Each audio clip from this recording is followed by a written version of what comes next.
Hi అండి అందరికీ. ఈరోజు కలివిందుల కూర వండడానికి రెడీ చేసుకున్నామండి. నా మొబైల్ హ్యాంగ్ అవటం వల్ల పూర్తి వీడియో తీయలేకపోతున్నాను. ఈరోజు మట్టి పాత్రలో తాలింపు లేకుండా అన్నీ కలుపుకొని కూర వండుకోవడం జరిగిందండి.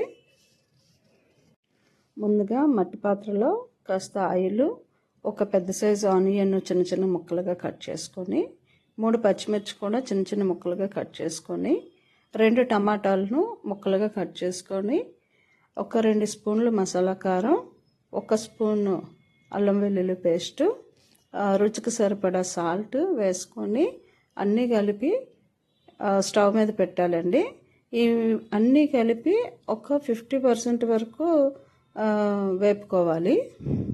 అవి వేగిన తర్వాత శుభ్రం చేసి పెట్టుకున్న కలివింద ముక్కలు వేసి కలుపుకొని మూత పెట్టి 2 నిమిషాల పాటు మగ్గనివ్వాలండి.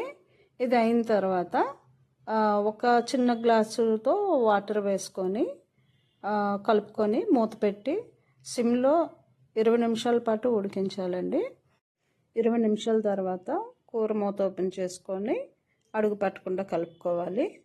ఇప్పుడు తరిగిన కొత్తిమీర వేసుకొని మరో 2 నిమిషాల పాటు సిమ్లో పెట్టి స్టవ్ ఆఫ్ చేసుకోవాలండి. మా కలివిందుల కూర రెడీ అయిపోయిందండి. వీటిని కోమటి సంచులని కూడా అంటారు. ఓకే అండి, thank you all of you.